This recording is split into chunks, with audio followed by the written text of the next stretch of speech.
बिस्मिल्लाहिर्रहमानिर्रहीम।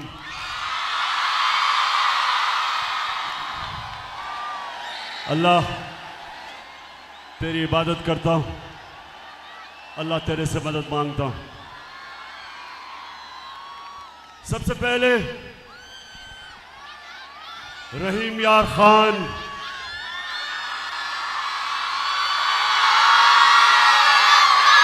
जो आज मैंने आपका जज्बा, जुनून, शऊर, जो आपका देखा है, 5 महीने से मैं जलसे कर रहा हूं। 5 महीने से ये मेरा 51 जलसा है, लेकिन इस गर्मी में जो मैंने आपका जुनून देखा है, और खास तौर पे जो मेरी बहनें सामने बैठी हैं, माशाल्लाह इतनी गर्मी में और इतनी देर आपको इंतजार करनी पड़ी, उसकी मैं माजरत करता हूं। वजह उसकी ये कि आज सारे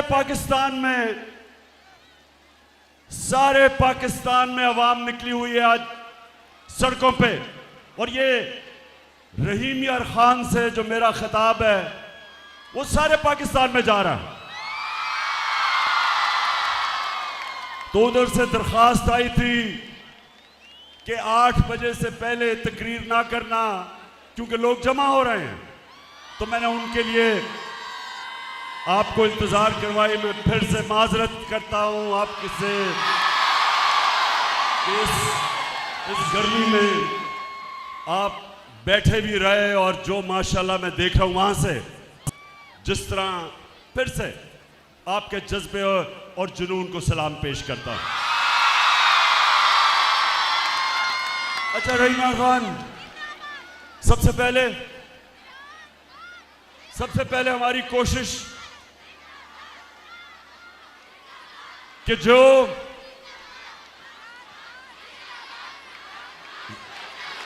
शुक्रिया माशाल्लाह, शुक्रिया।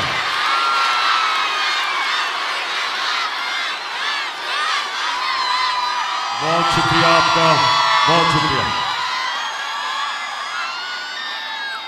मैं सिर्फ आज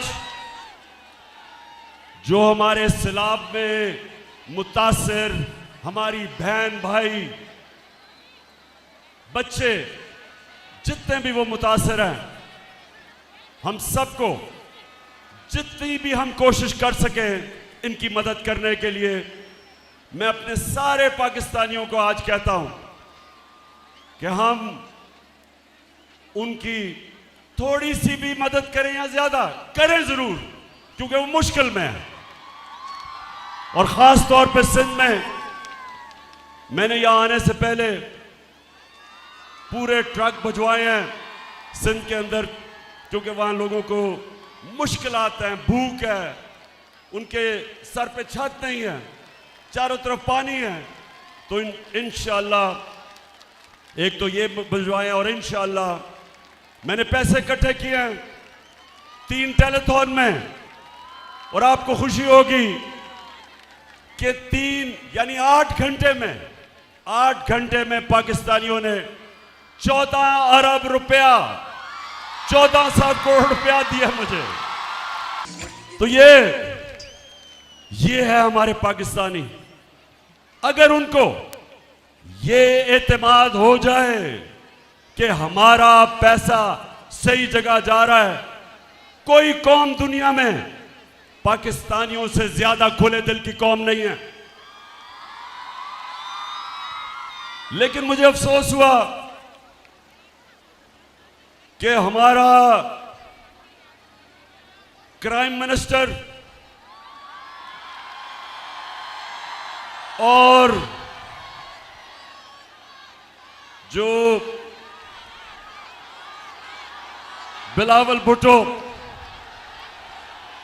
अभी तक उर्दू सीख रहा है, 14 साल हो गए, 14 साल। अंग्रेज भी 2 सालों के अंदर उर्दू बोल रहे हैं, वो 14 साल अभी भी उर्दू नहीं बोल सकता। तो ये दोनों अमेरिका गए हुए हैं। मैं सबसे पहले इनसे सवाल पूछता हूं कि वो तुम क्या करने गए हो अमेरिका? अजाब आया हुआ है, अल्लाह का इम्तिहान पाकिस्तान पे आया हुआ है। सारी दुनिया, वो एक अमेरिकी एक्ट्रेस भी आई हुई है सैलाब मुतासरीन की मदद करने, तो आप यहां से उठ के उधर किधर चले गए हैं? वहां क्या कर रहे हैं? पहले तो मैं ये बता दूं कि वहां महंगे तरीन होटलों के अंदर ठहरे हुए हैं, महंगे तरीन होटलों में। एक तरफ शहबाज शरीफ भीख मांगने जा रहा है, और दूसरी तरफ जिनसे भीख मांग रहे हैं उनको शो मारने के लिए सबसे महंगे होटलों में ठहरे हुए हैं। जरा पहले, अच्छा मैंने आज आपको बड़ी वीडियोस दिखानी है। मैं चाहता हूं कि मेरी कौम में जो शऊर आ रहा है, मैं तो अल्लाह का शुक्र अदा करता हूं कि अल्लाह प्राइम मिनिस्टर बनने से कई ज्यादा, मैं जो अल्लाह का शुक्र करता हूं कि जो मेरी कौम आज जाग गई है, जो शऊर आ गया। क्योंकि इंशाअल्लाह जिस रास्ते पे अब हम लग गए, और मैं अभी आपको बाद में अपना लाएअमल देने लगा हूं, पहले एक कौम जागती है, पहले उसमें शऊर आता है, और फिर वो अपनी आजादी की जदोजहद करती है। इलामा इकबाल ने अपनी शायरी और फलसफे के जरिए गुलाम मुसलमानों को, सोए हुए हिंदुस्तान के मुसलमानों को जगाने की कोशिश की। और आज मैं आपके सामने आया हूं, अपनी कौम को हकीकी आजादी के लिए जगाने की कोशिश कर रहा हूं आपको। और मैं खुश हूं कि जिस कौम की माएं, बहनें और ख्वातीन जाग जाती हैं, वो आजाद हो जाती है। जिस कौम के नौजवान जाग जाते हैं, उस कौम को कोई गुलाम नहीं बना सकता। और इंशाअल्लाह मैं अभी इसके ऊपर भी आ रहा हूं। सबसे पहले मेरे पाकिस्तानियों, सिर्फ आप ये देखें, मैं बार बार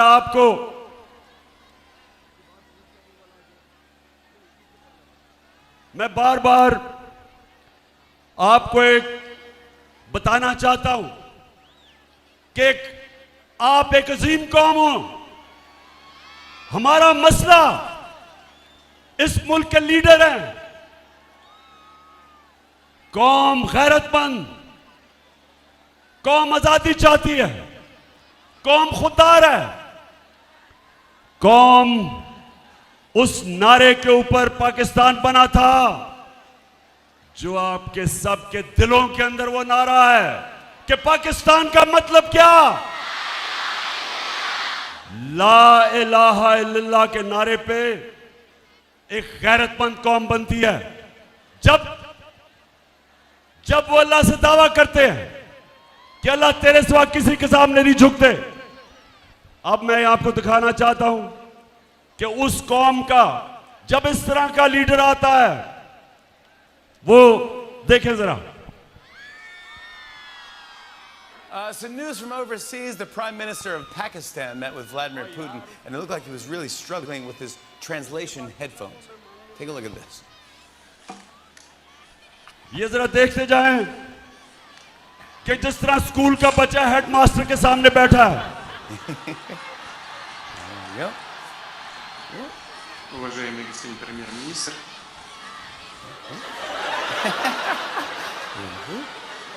काम पे टांग रही है। Yeah, there you go. There you go. There we go. уважаемый господин премьер-министр, идет перевод, все нормально?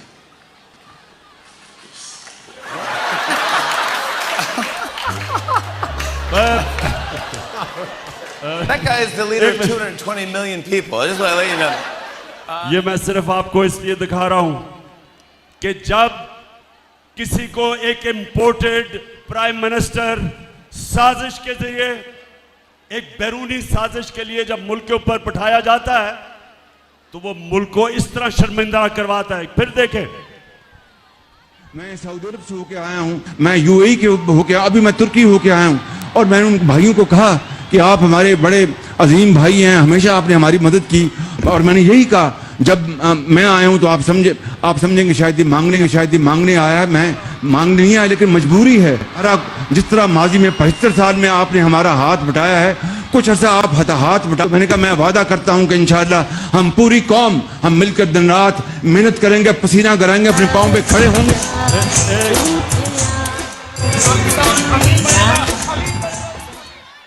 अब सुनो,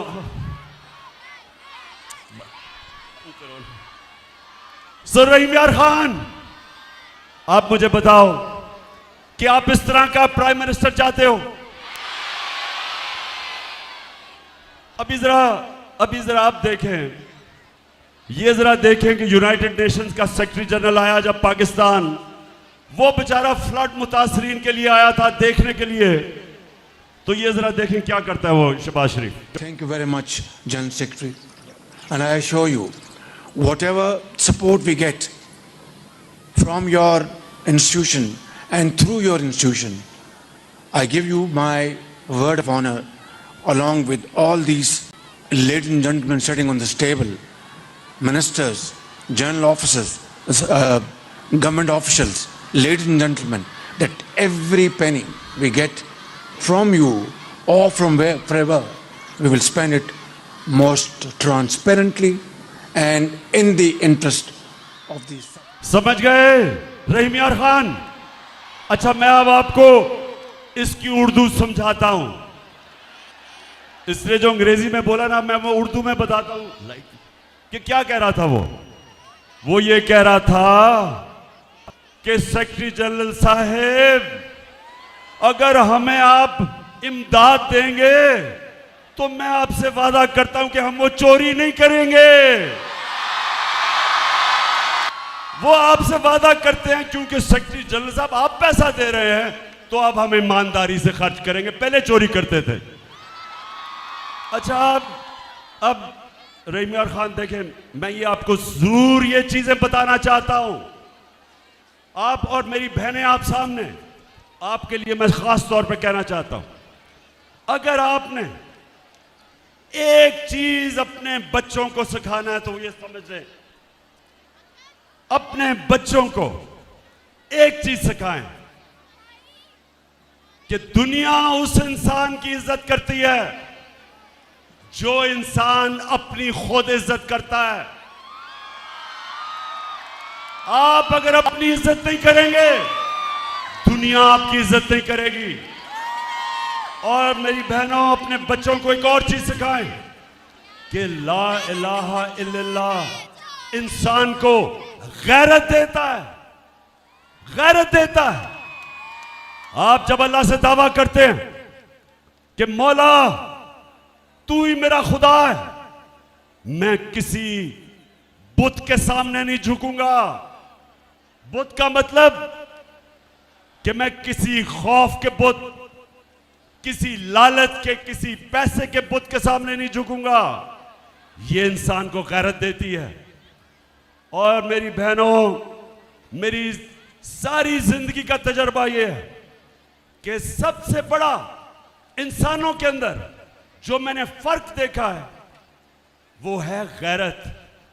एक गरीब आदमी भी जिसमें गैरत होती है, दुनिया उसकी इज्जत करती है। और अरबोपति, इस तरह का प्राइम मिनिस्टर अरबोपति की कोई इज्जत नहीं करता जो अपनी इज्जत नहीं करता, जिसमें गैरत नहीं होती। अब ये देखें, ये जरा अब आपने गौर से देखना है, बतिया बंद करें। ये देखें कि ये अब अमेरिका में जाके हमारा करोड़ों रुपया खर्च किया और अमेरिका में जाके ये क्या कह रहा है, ये जरा इंटरव्यू सुने अंग्रेजी में, फिर मैं आपको उर्दू में बताता हूं क्या कह रहा है. Relief. Unless we get substantial relief, how can the world expect from us to stand on our own feet? It is simply impossible, next to impossible. The world has to stand by us. And there is a yawn are asked and what is available. Please, through your cameras, have this yawning gap bridged and bridged very quickly, the epidemic. It is waiting for us. Please help us in... क्या कह रहा है? Interview दे रहा, सुना जरा. मेरी बहनों, मुझे पता बड़ी गर्मी है लेकिन सुनना जरूरी है, आप में बड़ा सब्र है. एक इंटरव्यू दे रहा है. अमेरिका जाने की जरूरत नहीं थी वो इंटरव्यू देने के लिए. वहां जाके उसको कह रहा है कि हमारे मुल्क के हालात बहुत बुरे हैं, खुदा के वास्ते हमें पैसा दिलवा दो. वो जो भी आप देख रहे थे, वो तो बेचारी इंटरव्यू लेने वाली है. उससे कहता है कि अपनी चैनल के जरिए लोगों को कहो कि हमें पैसे की जरूरत है, हमारा दिवालिया निकल गया. मैं इसलिए ये आपको चीजें दिखा रहा हूं कि ये होता है जब एक मुल्क के ऊपर एक मसनूई लीडर बैठा दिया जाता है. इसको क्यों लेके आए? इसको इसलिए नहीं लेके आए कि इसमें कोई क़ियादत की, इसमें कोई क्वालिटी थी. इसको इसलिए लेके आए कि ये जो भी हुक्म मिलेगा बाहर से, ये सारे हुक्म मानेगा. ये अगर IMF कहेगा कि महंगाई करो, बिजली की कीमत ऊपर करो, पेट्रोल और डीजल की कीमत बढ़ाओ, ये सारे काम करेगा, क्योंकि इसको पीछे से डिक्टेशन आता है. और ये करेगा क्या कि बाहर की दुनिया पे जाके इमदाद लेगा कि जी हमें पैसे दे दो, हम मारे गए. तो रहीम यार खान, मैं जब आपको हकीकी आजादी के लिए खड़ा कर रहा हूं, मेरा मकसद क्या है कि अगर हमारी कौम खड़ी ना हुई और इसी तरह के चोर हमारे ऊपर मुसल्लत रहे, तो रहीम यार खान ये याद रखो, इस मुल्क का कोई मुस्तकबिल नहीं है. इस मुल्क का कोई मुस्तकबिल नहीं है अगर इस तरह के करप्ट लोग, जिसको सजा होने वाली थी FIA के केस में, शहबाज शरीफ और इसके बेटे को सजा होने वाली थी 16 अरब रुपए की, इनके केसेस रोके गए और बाहर से साजिश के तहत हमारे ऊपर इसको मुसल्लत किया गया. इसके अलावा 60% इनकी कैबिनेट जो जमानत पे है, इनके ऊपर करप्शन केसेस हैं. एक तरफ दुनिया से भीख मांग रहे हैं, एक तरफ सिंध में सैलाब आया हुआ है, एक तरफ हम कह रहे हैं कि हमारे पास पैसे नहीं हैं, और दूसरी तरफ ये जो कैबिनेट आई है और ये जो इंपोर्टेड हुकूमत आई है, इन्होंने नैब का कानून बदल के इस कौम का 1100 अरब रुपया माफ करवाया है. 1100 अरब रुपया जो चोरी किया हुआ था, इन्होंने NRO लिया, इन्होंने आके अपने आप को दिया, माफ करवाया. जो पैसा आपका था, जो पाकिस्तानी कौम से चोरी हुआ था. तो इनका मकसद अपनी चोरी बचाना था. बाहर के लोग जो इनको मुसल्लत किया, उनका मकसद यहां ऐसी क़यादत हो जिसको वो कंट्रोल कर सकते हैं. और इसलिए मैं जो अभी आखिर में आपको लायामल दूंगा, हमने तैयारी करनी है पाकिस्तानियों अपनी हकीकी आजादी के लिए. हमने अपनी हकीकी आजादी के लिए निकलना पड़ेगा. हमें कभी भी किसी कौम को आजादी प्लेट में नहीं दी गई. आजादी के लिए जद्दोजहद करनी पड़ती है, आजादी के लिए कुर्बानियां देनी पड़ती हैं. मैं अब अपनी कौम के सामने 2-3 चीजें अब आपके सामने रखने जा रहा हूं. मैं चाहता हूं कि बड़ा गौर से मेरी बात सुननी है, क्योंकि सारे जितने भी आज जिधर भी पाकिस्तान में मेरी कौम निकली हुई है, मैं आज आप सबको पैगाम देना चाहता हूं। मेरी कौम, एक बात याद रख लो कि जब एक कौम, जिस तरह मेरे नबी सल्लल्लाहु अलैहि वसल्लम अल्लाह के आखिरी पैगंबर, उन्होंने जो 1500 साल बाद पहले कही थी, सब याद रख लें। उन्होंने कहा था कि वो कौमें तबाह हो जाती हैं, वो कौमें तबाह हो जाती हैं जिधर छोटा चोर चोरी करे तो जेल में, और ये बड़े डाकू जो मुल्क को लूट के पैसा बाहर लेके जाते हैं, जो कौम इनको सजा नहीं दे सकती, वो कौम अपनी तबाही के रास्ते पर निकल जाती है। आज रहीम यार खान, आज अगर हम चुप करके ये कबूल कर लें कि 1100 अरब रुपया जो इस कौम को चोरी किया इन्होंने और इनको हमारे ऊपर मुसल्लत किया, और अगर हम ये कबूल कर लें इस चोरी को, और अगर हम गुलामों की तरह इनसे अपनी आजादी छीनने की ना कोशिश करें और मान जाएं गुलामी, तो मेरे सारे पाकिस्तानी जो देख रहे हो, हमारा कोई मुस्तकबिल नहीं है। अगर इसी तरह जिंदा रहना है कि हमारा सरबराह बाहर जाके हाथ फैलाए और पैसे मांगे इस तरह कि जी हम तबाह हो जाएंगे अगर आपने पैसे ना दिए, पैसे मांगने के लिए हर आपकी खिदमत करने के लिए तैयार है। जो भी पैसा देगा, पाकिस्तानियों याद रखो, वो आपकी आजादी का सौदा करेगा, इस मुल्क की सॉवरेंटी, वो सॉवरेंटी के ऊपर सौदा करेगा। कोई, वो कहते हैं there is no free lunch, कोई चीज मुफ्त नहीं आती। पहले आपने 30 साल इन दोनों ने हुकूमत की, मुल्क का दिवालिया निकाला, मुल्क को मकरूज किया, और आज वही लोग आज बाहर जा रहे हैं पैसे मांगने के लिए। क्यों लोग इनको पैसे नहीं देते? क्यों लोग इनको पैसे नहीं देते? बताएं, क्यों नहीं पैसे देते? क्योंकि इनको सबको पता है कि इनके अपने पैसे मुल्क से बाहर पड़े हैं, चोरी करके खुद बड़े बड़े महलों में रह रहे हैं, और आज पाकिस्तानी दुनिया में कह रहे हैं कि जी हमें पैसे दो। कोई पैसे नहीं दे रहा।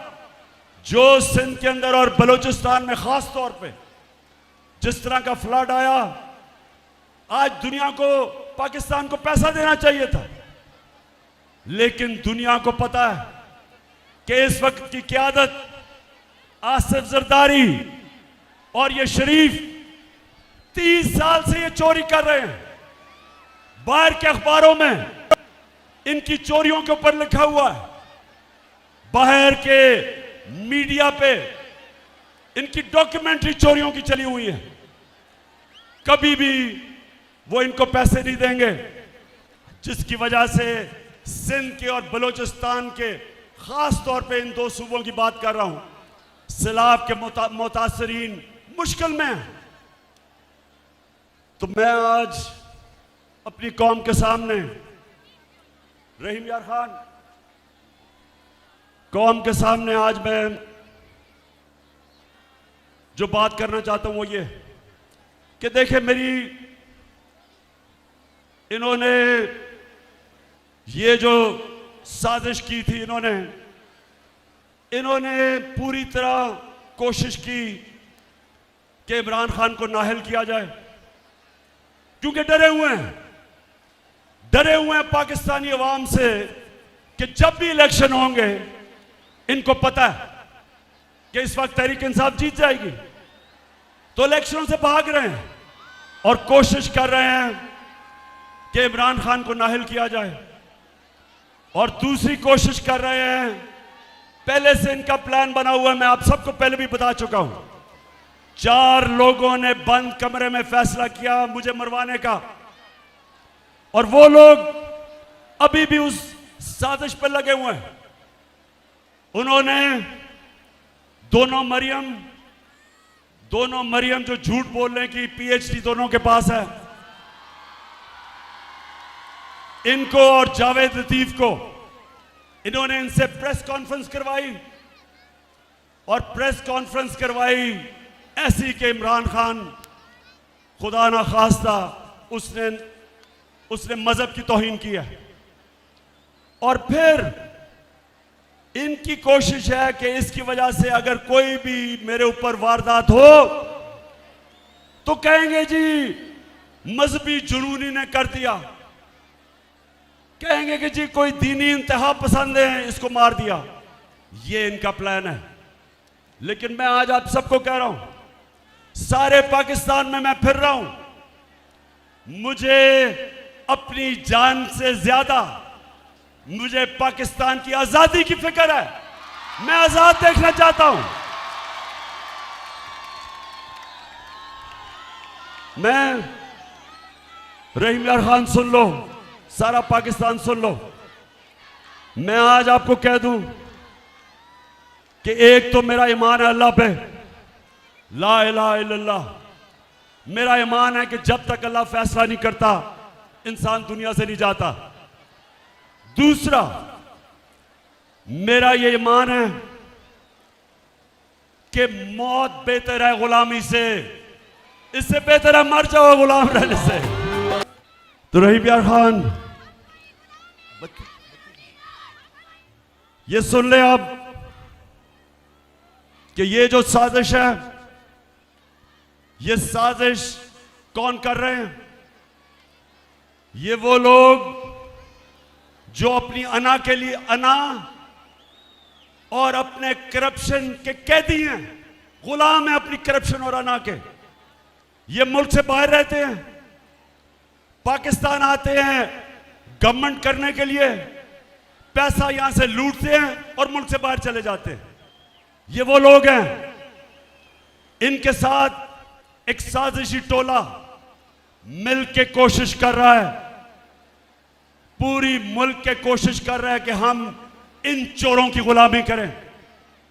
तो मैं आज अपनी सारी कौम के सामने कहता हूं कि अगर मुझे अल्लाह पे यकीन है कि जिंदगी मौत उसके हाथ में है, इज्जत जिल्लत उसके हाथ में है, रिस्क उसके हाथ में है, तो मैं अपनी सारी कौम को कहता हूं कि आप भी सब खौफ के बुत को तोड़ दो, खौफ की जंजीरें तोड़ दो। सारी कौम को मैं कहता हूं कि आप तैयारी करें, आप मेरी कॉल की तैयारी करें, क्योंकि मैंने फैसला किया है कि मैंने किसी सूरत इन चोरों को किसी सूरत कबूल नहीं करना। रहीम यार खान, जो आज हो रहा है, हर रोज हम सुनते हैं कि इनके केसेस माफ हो रहे हैं। अब हम ये सुन रहे हैं कि इसहाक डार पाकिस्तान आने वाला है। वो इसहाक डार जिसने हुदैबा पेपर मिल में गवाही दी हुई है कि वो शरीफ खानदान का यहां से पैसा मनी लॉन्डर होके बाहर जाता था। लंदन में काजी फैमिली थी, उसके जरिए फिर वापस पैसा आता था रेमिटेंस के नाम पे। बीबीसी की एक फिल्म बनी है इस पे, इसके ऊपर पूरी तफ्तीश हुई है। इसने खुद बयान दिया हुआ है कि मैं इस मुल्क से शरीफ खानदान के लिए मनी लॉन्ड्रिंग करके फिर वहां से पैसा लेके आता था रेमिटेंसेस दिखा के। उसके बाद ये नून लीग की हुकूमत थी, जब नून लीग की हुकूमत में या प्राइम मिनिस्टर के जहाज में मुल्क से बाहर भागा। हमारी तो हुकूमत ही नहीं थी, अदलिया आजाद थी। किस चीज से इसको डर था? इसको डर था कि इसके पाकिस्तान से बाहर इसके और इसके बच्चों के पैसे पड़े हैं, जायदादें पड़ी हैं, इसलिए मुल्क से बाहर भागा था। और अब जो एनआरओ मिल रहा है और ये डील के तहत वापस लाया जा रहा है, पहले तो जो भी ये समझता है कि इसहाक डार ये मुल्क की माशत ठीक कर लेगा, अगर वो अब ठीक कर ले गया तो जब पहले हमें हुकूमत मिली थी पाकिस्तान की माशत बदतरीन हालत में थी, सबसे बड़ा खसारा था बैरूनी मुल्क का, वो छोड़ के गया। इसने हमारी एक्सपोर्ट्स जिससे मुल्क की आमदनी बढ़ती है वो रोक दी। इसने पाकिस्तान की माशत और इंडस्ट्री का तबाही कर दी।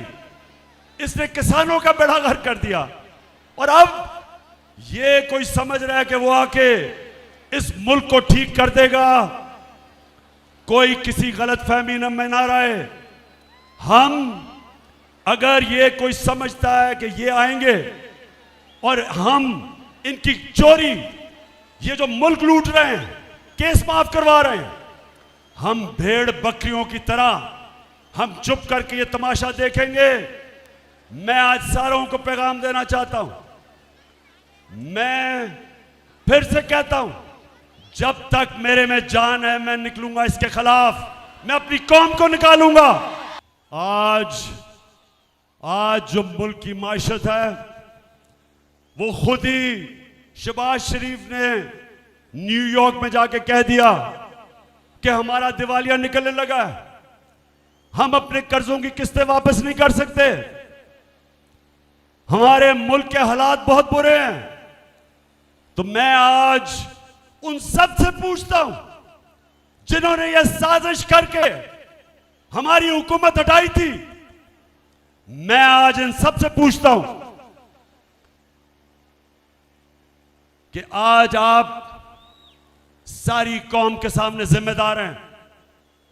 जो आपने इस मुल्क से किया, वो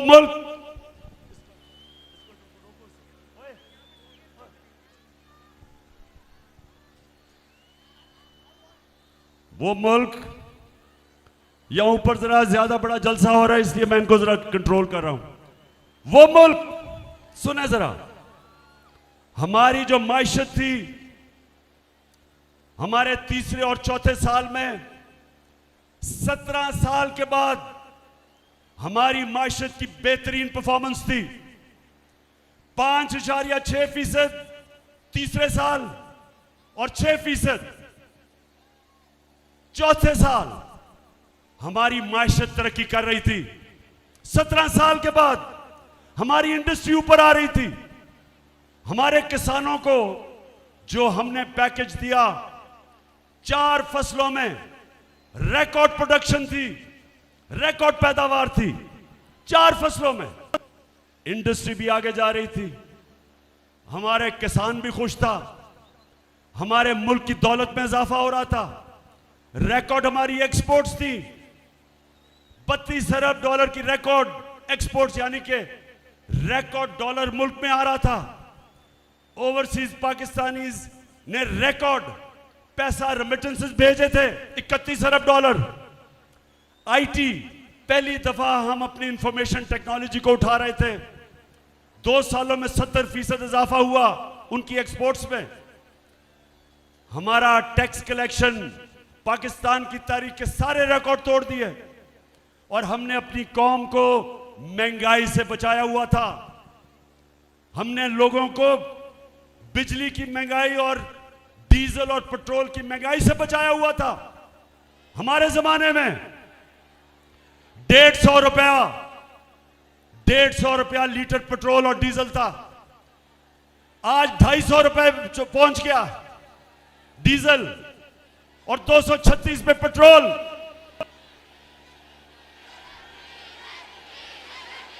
बिल्कुल बिल्कुल, माशाल्लाह बड़ा शऊर है आप में। 250 रुपया फजल रहमान का लीटर पे पहुंच गया। तो पाकिस्तान में हमने महंगाई भी रोकी, हमने हेल्थ कार्ड लेके आए। पहली दफा मुल्क में 10 लाख रुपए की हेल्थ इंश्योरेंस हर खानदान के लिए पंजाब में और केपी में, कि किसी भी अस्पताल में जाके लोग अपना, कोई भी गरीब आदमी प्राइवेट हॉस्पिटल में मुफ्त इलाज करवा सकता था। एहसास प्रोग्राम हमारा, सस्ते कर्जे, सूद के बगैर कर्जे घर बनाने में, किसानों के लिए कर्जे, छोटे दुकानदारों के लिए, छोटे सरमायाकारों के लिए। तो मैं ये सवाल पूछता हूं कि जब एक मुल्क मुश्किल हालात में तरक्की कर रहा था, कोरोना के बावजूद जो सारी दुनिया में कोरोना का अजाब आया, दुनिया ने माना कि पाकिस्तान 190 मुल्कों में से टॉप 3 मुल्क था। पाकिस्तान उन टॉप 3 मुल्कों में था जिन्होंने कोरोना को भी संभाला, अपने गुर्बत भी, गरीबों को संभाला, उन्होंने अपनी माशरत भी बचाई। ये इंटरनेशनली माना जाता है। तो मैं सवाल पूछता हूं कि वो हुकूमत को गिरा के और ये चोरों को ऊपर मुसल्लत करके, जिन्होंने आपके सामने आज, वो मैंने दिखाया भी था, बस रोया ही नहीं सिर्फ शहबाज शरीफ उस औरत के सामने, पैसे दे दो जी, मैं मर गया, तबाह हो गया, मुल्क तबाह हो गया। जरा एक दफा वो फिर से चलाएं तो सही, वो शहबाज शरीफ का, ये जरा फिर से शुरू से इंटरव्यू दिखाएं, ये जरा गौर से देखें, मैं फिर उर्दू में बताऊंगा कि ये क्या कह रहा है, जरा ये देखें तो सही। Relief, unless we get substantial relief, how can the world expect from us to stand on our own feet? It is simply impossible, next to impossible. The world has to stand by us. And there is a yawn are asked and what is available. Please, through your cameras, have this yawning gap bridged, and bridged very quickly. The epidemic, it's waiting for us. Please help us in सुन लिया, please help us, खुदा के वास्ते हमारी मदद करो। वो बेचारी, वो मेरी बहनों, आपने देखा था वो बेचारी औरत की आंखों में आंसू ही आ गए कि मैं खुदा के वास्ते प्लीज मेरी मदद करो। शहबाज शरीफ बड़ी जल्दी थी इख्तिदार में आने के लिए, बड़ी देर से अचकन सलवाई हुई थी, बड़ा शौक था कि किसी तरह शहबाज शरीफ प्राइम मिनिस्टर बन जाए। बेशक बैरून मुल्क के साथ मिलके साजिश करके एक मुल्क जो बड़ी देर के बाद बेहतरीन रास्ते पे चल रहा था, इनकी अपनी इकोनॉमिक सर्वे, जो इनकी हुकूमत, जो वो किताब बताते हैं हर साल माइशत के ऊपर, उसके मुताबिक 17 साल के बाद पाकिस्तान की बेहतरीन तरक्की थी। उस हुकूमत को गिरा के ये आके अब दुनिया में वो कभी वो सेक्रेटरी जनरल का बाजू पकड़ लेता है कि खुदा के वास्ते पैसे दे दो, मैं चोरी नहीं करूंगा। उसके बाद जाके वो बेचारी औरत, उसके आंसू निकलने शुरू हो गए कि ओहो प्लीज मेरी मदद कर दे। तो पाकिस्तानियों, ये हमारा मुस्तकबिल नहीं है। हमारी कौम की बदकिस्मती क्या है कि वो मुल्क जिसका लीडर कायदे आजम मोहम्मद अली जिन्ना था, जिसका नजरियाती लीडर इल्लामा इकबाल थे, वो मुल्क का देखें सरबराह जाके बेकारियों की तरह जी मैं मांगने नहीं आया, मैं मजबूर हूं। तो मेरे पाकिस्तानियों, मैं इसलिए आज आपको सारी कौम को तैयार कर रहा हूं। मैं अभी आखिर में बताता हूं, लेकिन उससे पहले मैं आज पाकिस्तान की एस्टेब्लिशमेंट से पूछता हूं कि ये जो चोर अपने करप्शन के केसेस खत्म कर रहे हैं, क्या ये सिर्फ इमरान खान की जिम्मेदारी है कि इस मुल्क में करप्शन रोकी जाए? क्या आपकी जिम्मेदारी नहीं है? क्या आप ये जो देख रहे हैं मुल्क में कि चोर जो 30 साल से चोरी कर रहे हैं और केसेस करप्शन के इनके दौर में बने हुए हैं, इनके दौर के केसेस हैं, और वो आज आके बारी बारी सारे अपने केसेस खत्म करवा रहे हैं। और कौम को 1100 अरब रुपया जो कौम का चोरी किया हुआ था वो हजम कर रहे हैं। क्या मैं अकेला हूं? मैंने ठेका लिया हुआ इस मुल्क का कि करप्शन के खिलाफ लड़ूं? क्या और किसी की जिम्मेदारी नहीं है? हमारी इस्टेब्लिशमेंट कहती है ताकत उनके पास है, लेकिन वो कहते हैं हम तो न्यूट्रल हैं, हम तो किसी तरफ नहीं हैं।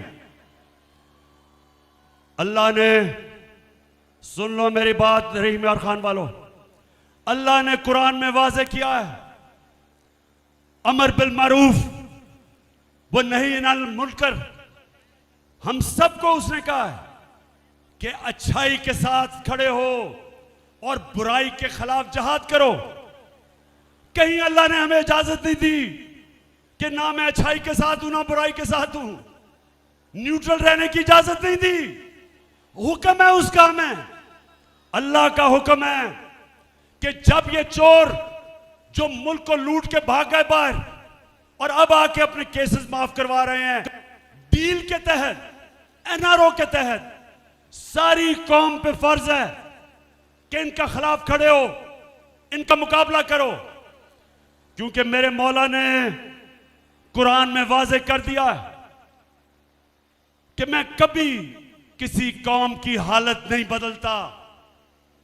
अल्लाह ने कहा है मैं कभी किसी कौम की हालत नहीं बदलता जब तक वो कौम खुद अपनी हालत बदलने की कोशिश ना करे।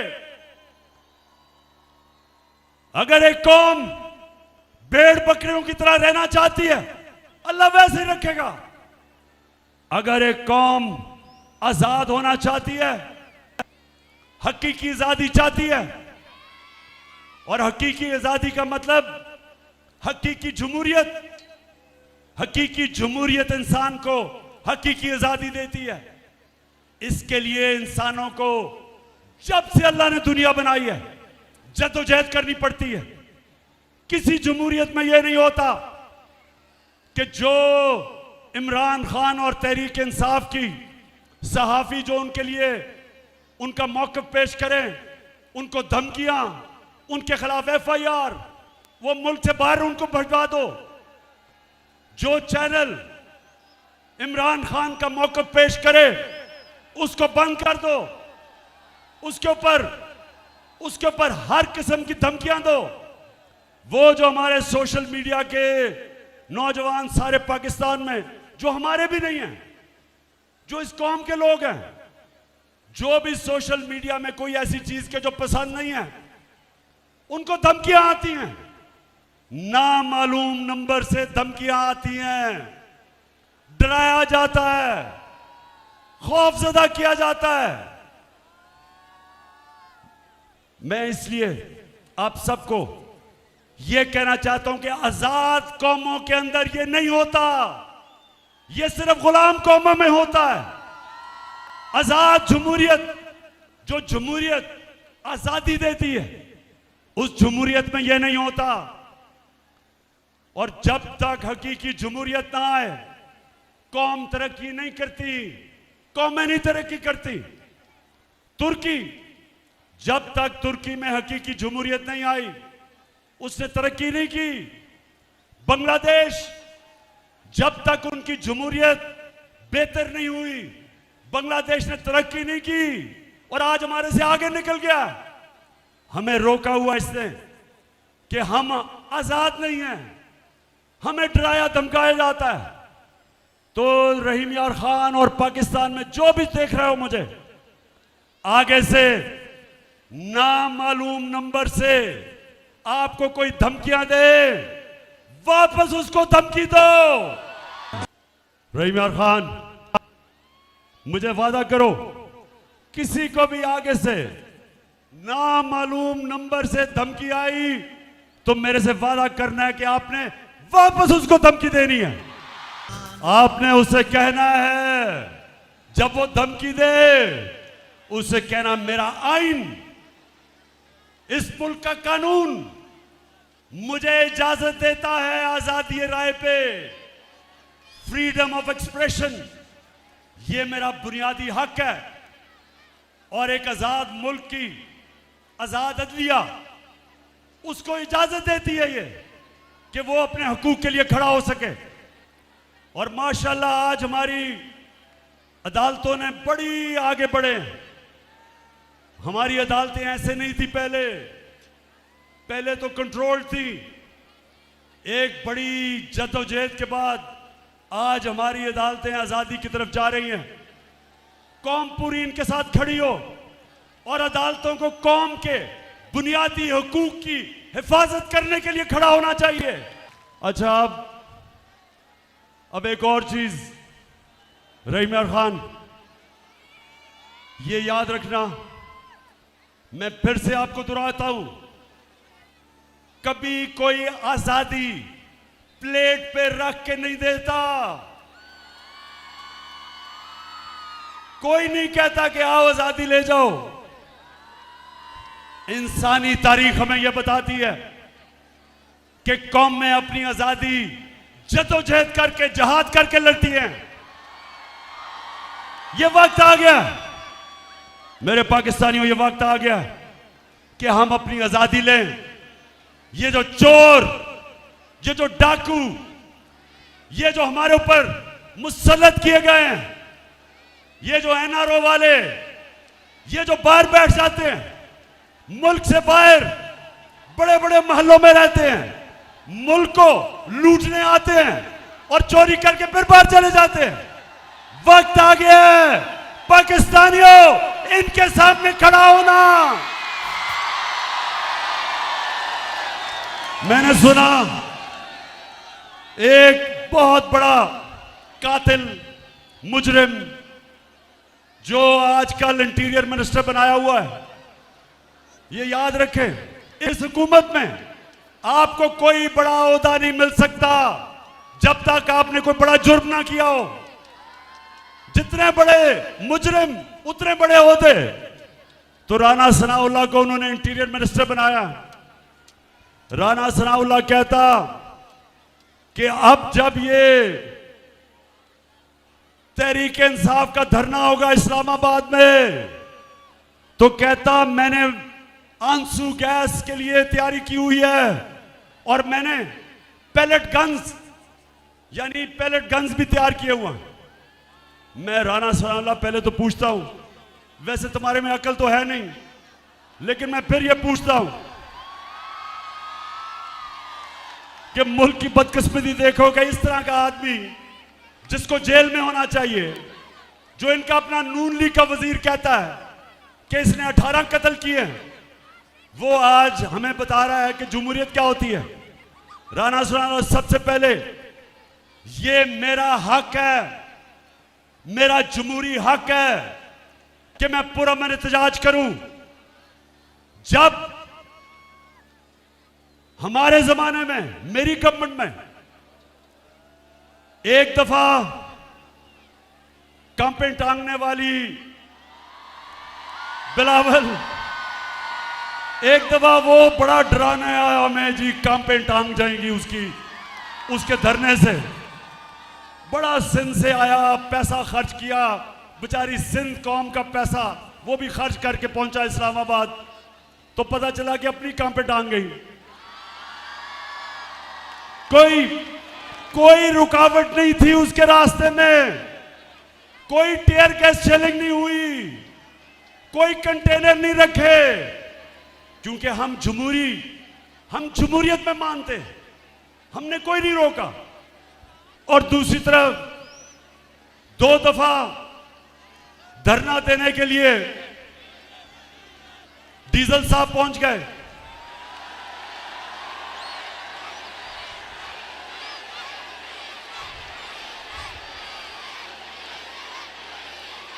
डीजल ने बड़ा डराया कि हुकूमत गिराने आ रहा हूं मैं। ऊपर से ये भी क्या, मुझे इशारा मिला कहीं से, तो डीजल पहुंच गया 2 दफा। उससे पूछो, एक रुकावट उसके सामने नहीं रखी, बल्कि डीजल को हमने कहा कि अगर खाने पीने की जरूरत होगी तो वो भी हम आपको दे देंगे धरने में। और ये राना सनाउल्लाह हमें डरा रहा है कि जनाब तुम आओ तो मैं वो पैलेट गन चलाऊंगा तो tear gas shelling. Rana Sanaullah, तुम और ये जो तुम्हारा डरपोक cherry blossom boot polish Shahbaz Sharif, तुम दोनों मेरे से सुन लो। पहली दफा जब हमने 25 मई को हम जब आए थे इस्लामाबाद, तो हमें यह अंदाजा नहीं था कि तुम जुल्म करोगे। ख्वातीन को देख के, बच्चों को देख के, फैमिलीज को देख के हमें यह अंदाजा नहीं था कि तुम शेलिंग करोगे। सारी हमारी पाकिस्तानी और इस्लामी रवायत के खिलाफ औरतों के ऊपर, बच्चों पे शेलिंग किया आपने। घरों में 2-2, 3 बजे लोगों के घरों में घुस के हरासा किया, डराया, धमकाया, जेल में डाला, हजारों लोगों को जेल में डाला। हमें अंदाजा नहीं था। अब राना सनाउल्लाह, अब कान खोल के सुन लो। इस बारी कप्तान पूरी प्लानिंग करके आएगा। अच्छा राना सनाउल्लाह, देखो आपको शायद भूल गया हो, ज्यादातर लोग पैदा ही नहीं हुए थे जब मैं क्रिकेट खेलता था। मैं अल्लाह की, सारा कुछ अल्लाह करता है, कोशिश इंसान की, कामयाबी अल्लाह की। तो मुझे अल्लाह ने बड़ी कामयाबी दी और क्रिकेट की तारीख में मुझे एक वो टॉप कप्तानों में माना गया। अब कप्तान क्या होता है? सिर्फ सारी खेलों के अंदर एक स्पोर्ट के अंदर कप्तानी की जरूरत होती है, बाकी कोच ज्यादा अहमियत कोच की होती है। सिर्फ क्रिकेट में कप्तान की जरूरत पड़ती है, क्योंकि उसको फैसले करने पड़ते हैं, वो फैसले जो किसी कप्तान को नहीं करने पड़ते। तो कप्तान की सबसे बड़ी क्वालिटी क्या होती है? वो सारा वक्त देख रहा होता है कि मेरा मुखालिफ क्या कर रहा है और मैं क्या करूंगा। मुझे तो पता है राना सनाउल्लाह ने क्या करना है, मुझे तो पता है राना सनाउल्लाह ने क्या करना है। राना सनाउल्लाह को नहीं पता मैंने क्या करना है। तो तैयारी कर लो। मेरी सारी आज पाकिस्तानी कौम देख रही है, तैयारी कर लो। लेकिन मैं उससे पहले, खत्म करने से पहले एक बताना चाहता हूं, मैं ये जरूर दिखाना चाहता हूं आपको कि किस तरह के लोग हमारे ऊपर मुसल्लत किए गए हैं। जो स्टार है, जो नवाज शरीफ की जो स्टार मानी जाती है, वो उसकी बेटी मरियम है। अब मरियम उसकी फैमिली में सबसे अक्लमंद समझी जाती है। अब जरा ये जरा देखें, ख्वातीन ये जरा गौर से देखें, ये पहले देखें कि जब मैंने कहा कि आपके लंदन में ये महंगे महंगे इलाके में 4 महलात किधर से आए, तो ये सुने क्या कहती है कि इस तरह मुझे लगा कि आप लोगों को बेवकूफ नहीं बना सकते। मेरी सेंट्रल लंदन में प्रॉपर्टीज तो दूर की बात है, मेरी पाकिस्तान में भी कोई प्रॉपर्टी नहीं है। मैं अपने वालिद के साथ है और मुझे समझ नहीं आई कि मेरी और मेरी वालदा की और बहन भाइयों की प्रॉपर्टीज ये कहाँ से निकाल के ले आए हैं। मेरे नाम पाकिस्तान में कोई प्रॉपर्टी नहीं है, ये तो इंग्लैंड की बात है। सुन लिया रमियार खान, सुन लिया? मेरे पास तो कोई प्रॉपर्टी ना, इंग्लैंड तो दूर की बात है। पाकिस्तान में मैं बेचारी, मुझे तो हर रोज घर ढूंढना पड़ता है, कोई छत मिल जाए। अब ये सुने, अब इस मरियम को नहीं पता था कि अल्लाह अल हक है, सच का खुदा है। कुरान में वो कहता है, मेरा ये वादा है कि सच आखिर में सबके सामने आएगा, उसका वादा है अल हक का। तो मरियम को नहीं पता था कि 4 साल के बाद एक इंटरनेशनल इंकशाफ होगा, एक इंटरनेशनल इंकशाफ, जिस इंकशाफ में बड़े बड़े दुनिया के मिनिस्टर और वजीर और प्राइम मिनिस्टर, उनकी जो प्रॉपर्टीज थी वो दुनिया में सामने आ गई, जिसको कहते हैं पैनामा पेपर्स। अब जब इंकशाफ हो गया तो मरियम के बड़े भाई या छोटा भाई, मुझे नहीं पता, वो क्या कहता है, जरा आप ये सुने। मैं इस बात को तस्लीम करता हूँ कि अल्हम्दुलिल्लाह पाक लैंड के ऊपर जो अपार्टमेंट्स हैं वो अल्हम्दुलिल्लाह हमारे हैं। मैं इस बात को तस्लीम करता हूं कि उनको ऑफशोर कंपनीज नेस्कॉल लिमिटेड और नीलसन लिमिटेड जो है उनको ओन करती हैं, और मैं आपको ये भी अर्ज करता हूं उनको होल्ड कर रही है इस वक्त मरियम नवाज शरीफ, मेरी हमशीरा जो है। ठीक है जी, सुन लिया रहीम यार खान, सुन लिया कि ना तो सिर्फ वो हमारी प्रॉपर्टीज हैं, वो मरियम नवाज के नाम पे खरीदी गई। अब आप बड़ा शऊर, मेरे वैसे माशाल्लाह बड़ा सब्र और शऊर से सुना आपने। अब मुझे ये बताएं कि अपनी बेटी के नाम पे उसने क्यों खरीदी, अपने नाम पे क्यों नहीं खरीदी? क्योंकि पैसा तो नवाज शरीफ का था। बताएं, मेरी बहनें बताएं आगे, क्यों अपने नाम पे नहीं खरीदी? क्योंकि चोरी का पैसा था, और चोरी आपकी थी। पाकिस्तानियों का पैसा चोरी करके लंदन ले गया था, और अब तैयारी कर रहे हैं पाकिस्तान वापस आने में। नवाज शरीफ फिक्र ना करो, मेरी कौम शानदार इस्तकबाल करेगी तुम्हारा, तुम आओ तो सही। अच्छा अब जब मरियम को पता चला कि भांडा फूट गया, भाई ने कह दिया कि ये हमारी प्रॉपर्टीज है। जब भाई ने कह दिया कि हमारी प्रॉपर्टीज है, अब जरा सुने मरियम क्या कहती है, सुने जरा। हसन हुसैन के पास आज जो भी है वो एक अरबपति दादा के पोते हैं। उस अरबपति दादा के पोते हैं जो 1960s और 70s में पाकिस्तान का अमीर तरीन इंसान था।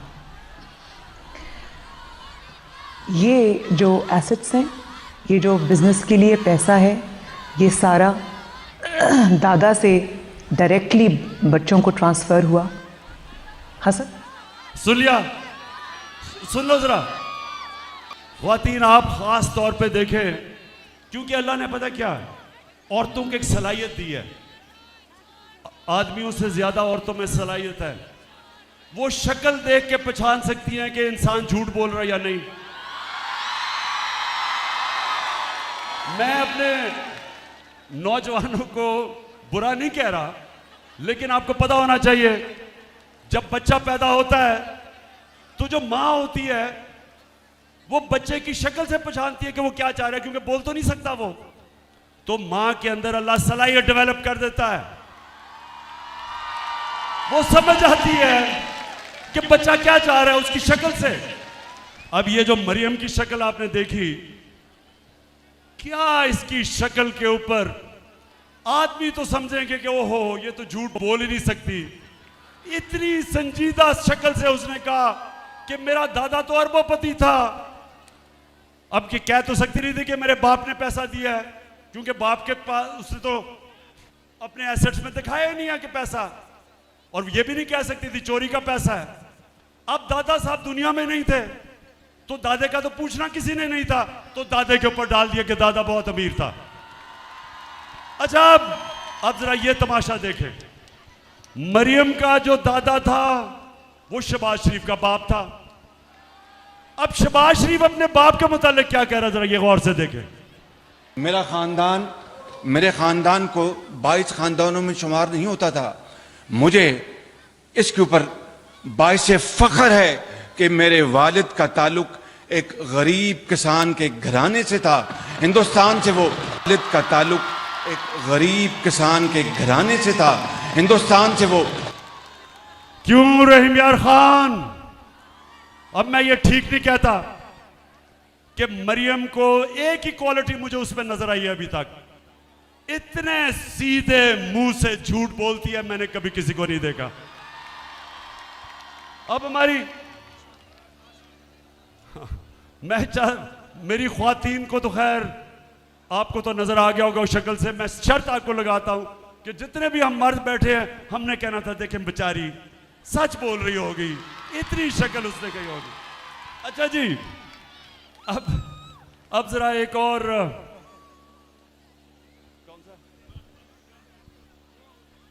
अच्छा, अब मैं आखिर में पहुंच रहा हूं।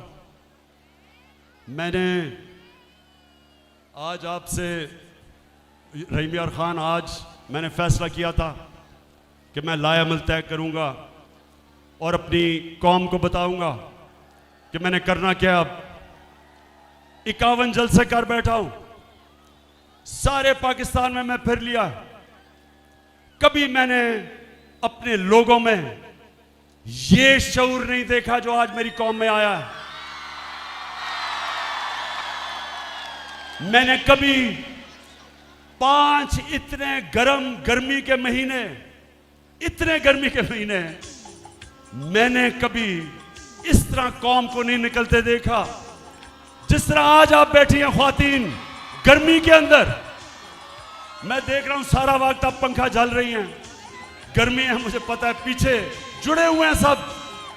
इस गर्मी में मैंने कभी अपनी कौम को ऐसे निकलते नहीं देखा, क्योंकि मुझे पता है कि आज मेरी कौम तैयार है अपनी हकीकी आजादी की जद्दोजहद करने के लिए। तो आज मैं सारे जितने भी पाकिस्तान में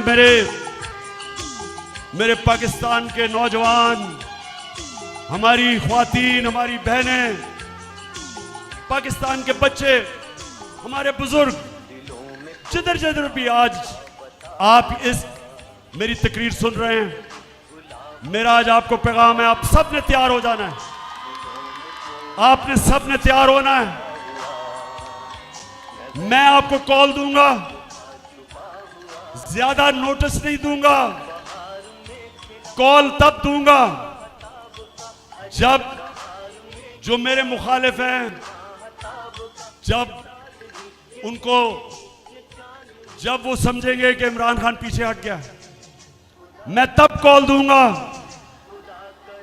और कॉल तब दूंगा जब मुझे पता होगा कि मेरी एक गेंद से तीनों की विकेटें गिरेंगी, तब दूंगा। मैंने सारों को तैयारी करवाई है, अपनी सारी तंजीमों को। मैंने अपनी टाइगर फोर्स को कहा तैयार हो जाओ। मैंने आपकी तैयारी चेक कर रहा हूं, हर रोज मैं अपनी टीम की तैयारी चेक करता हूं, और जिस दिन मैंने समझा कि हम तैयार हैं और वो ज्यादा दूर नहीं है, इंशाल्लाह मैं आपको कॉल दूंगा। और वो जो कॉल होगी, वो कॉल आखिरी कॉल होगी। उसके बाद कोई मार्च नहीं होगी, कोई धरना नहीं होगा। वो कॉल होगी पाकिस्तान को बचाने के लिए, पाकिस्तान को बचाने के लिए साफ और शफाफ इलेक्शन। अगर मैं चैलेंज करता हूं, कोई मुझे आज बता दे कि जिस तरह ये तेजी से मुल्क को तबाही की तरफ लेके जा रहे हैं, माशी बर्बादी की तरफ लेके जा रहे हैं, सिवाय साफ और शफाफ इलेक्शन के कोई दूसरा रास्ता पाकिस्तान के लिए नहीं। जब तक इलेक्शंस नहीं होते, सियासी इस्तेकाम नहीं आता, पॉलिटिकल स्टेबिलिटी नहीं आती, एक स्टेबल गवर्नमेंट नहीं आती, कोई नहीं रोक सकता जो माशी तौर पे पाकिस्तान नीचे जा रहा है। माशी इस्तेकाम आता है सियासी इस्तेकाम से। हम इलेक्शंस ये नहीं चाहते कि हमें इक़्तिदार चाहिए, हम इलेक्शंस इसलिए चाहते हैं कि ये मुल्क को तबाही की तरफ लेके जा रहे हैं, अवाम का माशी कत्ल कर रहे हैं, महंगाई में अवाम डूब रही है, चाहे वो किसान हो, चाहे वो सनतकार हो, चाहे वो घर में ख्वातीन देख रही हैं कि हर रोज कीमतें ऊपर जा रही हैं, बिजली के बिल नहीं लोग दे सकते, और अभी महंगाई और आनी है क्योंकि रुपया गिर रहा है। 33% पाकिस्तान का रुपया गिरा है, 33% इस मुल्क का रुपया गिरा है। इसका क्या मतलब है? आपके बैंक में जो पैसे पड़े हुए थे, अगर 100 रुपया था तो उसमें से 33 रुपए काट लें, 100 रुपए में से 33 रुपए कम हो गए। लेकिन अगर आपका पैसा आपके एहसास से मुल्क से बाहर पड़े हैं तो आपको 33% फायदा हो गया, आपके एहसास से ऊपर चले गए।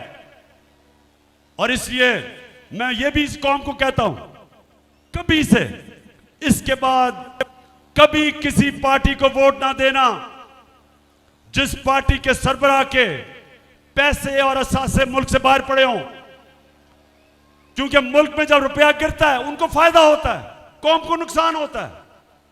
और इसलिए अगर हमने मुल्क को इस तबाही से बचाना है, सिर्फ एक रास्ता है, साफ और शफाफ इलेक्शन।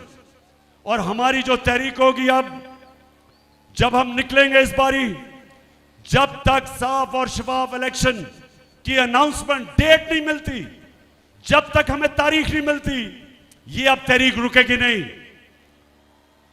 रहीम यार खान, आखिर में मुझे बताओ, आप तैयार हो? इंशाअल्लाह, इंशाअल्लाह। मैं फिर से सलाम करता हूं आपको, आपके जज्बे, जुनून और शऊर को। पाकिस्तान जिंदाबाद और रहीम यार खान जिंदाबाद।